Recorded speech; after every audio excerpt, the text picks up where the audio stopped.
These changes follow quick on the heels of those applied to the four-door S-Class.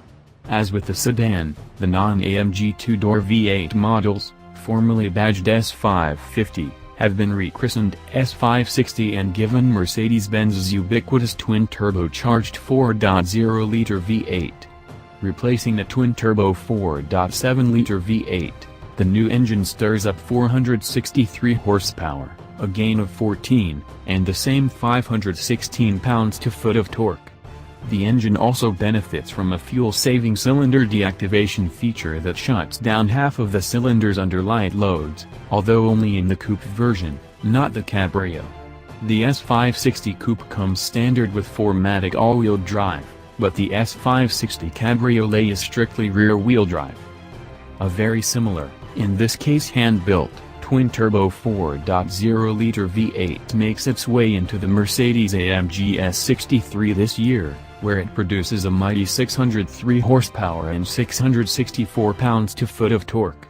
Here again, the 4.0-liter provides a gain in horsepower, 26 ponies, to be exact, but its peak torque remains the same as the engine it replaces, a twin-turbo 5.5-liter V8.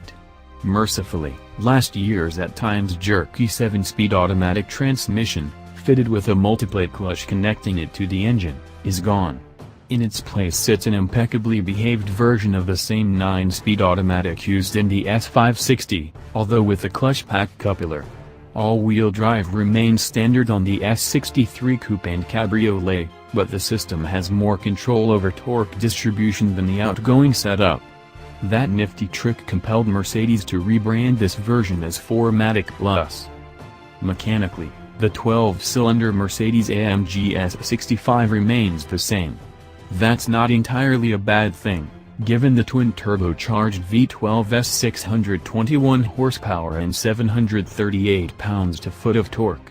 The only downsides to the S65 are its occasionally clunky 7-speed automatic transmission, here with a conventional torque converter, and the lack of an all-wheel drive option.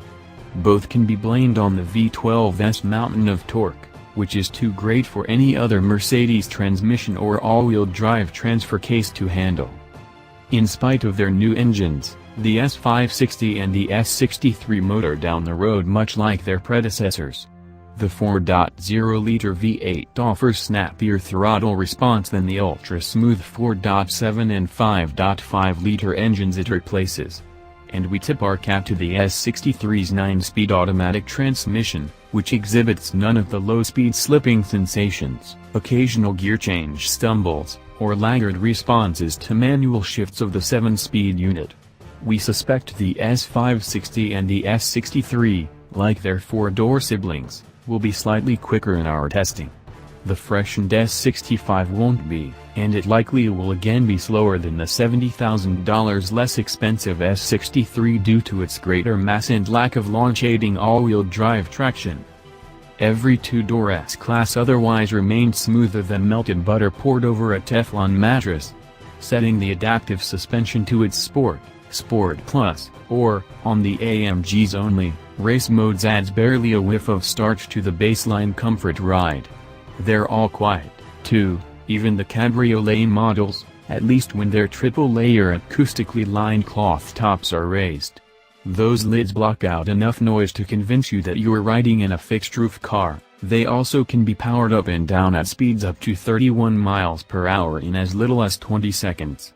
As before, the Cabriolet can effectively nix most front seat wind buffeting at highway speeds with the top lowered, thanks to a power-deploying rear wind blocker and a pop-up air deflector that runs across the windshield header. A manually installed secondary wind blocker that covers the rear seats further helps preserve hairdos but generates a fair bit of noise.